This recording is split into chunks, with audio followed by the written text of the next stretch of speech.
Audio Jungle.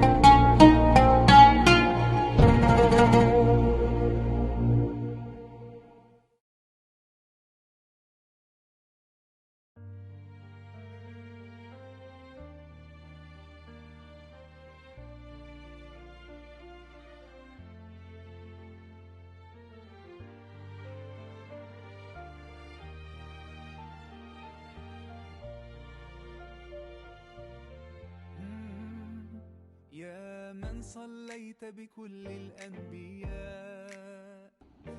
Assalamualaikum warahmatullahi wabarakatuh. Di sini kami akan menerangkan peranan masjid yang dilakukan oleh Rasulullah SAW di Madinah. Yang pertama, tempat ibadah dan pengajaran agama. Masjid pertama kali didirikan sebagai tempat ibadah kepada Allah dan tempat untuk mengajarkan ajaran Islam. Rasulullah SAW menggunakan masjid sebagai tempat untuk memberikan pengajaran tentang Islam, mengajarkan Al-Quran dan memberi nasihat-nasihat agama kepada para sahabat. Yang kedua pula, tempat musyawarah dan pengambilan keputusan. Masjid juga berperan sebagai tempat untuk musyawarah dan pengambilan keputusan dalam urusan komunitas. Rasulullah SAW dan para sahabat seringkali berkumpul di masjid untuk membahas masalah-masalah penting dan merumuskan keputusan-keputusan strategis. Dan yang terakhir, tempat pemberdayaan ekonomi dan sosial. Masjid di Madinah juga berperan dalam pemberdayaan ekonomi dan sosial.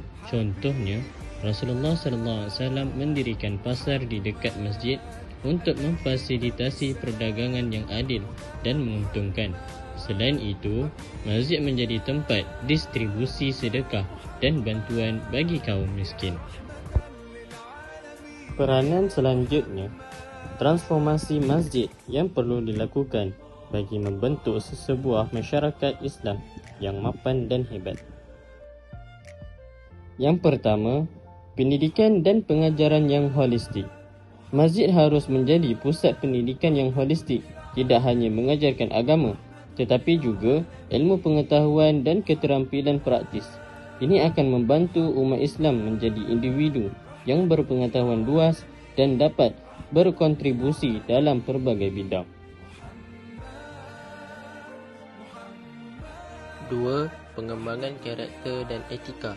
Masjid harus menjadi tempat yang mendorong pengembangan karakter dan etika yang baik. Melalui ceramah, pengajaran dan pelatihan, masjid dapat membantu umat Islam memahami nilai-nilai moral dan etika dalam kehidupan sehari-hari. Dan yang terakhir, pembinaan kepemimpinan. Masjid dapat melatih dan membina pemimpin-pemimpin yang berkualitas dalam berbagai bidang, baik dalam aspek keagamaan maupun kemasyarakatan. Ini akan membantu menciptakan masyarakat yang diberdayakan dan memiliki kepemimpinan yang visioner. Sebagai kesimpulan, dalam rangka mencapai transformasi ini, penting bagi komuniti Muslim untuk mengembangkan visi jangka panjang, merumuskan rencana strategi dan menghadapi tantangan dengan kreativiti dan inovasi. Transformasi masjid harus mencerminkan semangat inklusif, holistik dan progresif dalam Islam yang bertujuan untuk membentuk masyarakat yang kuat, adil dan berdaya saing.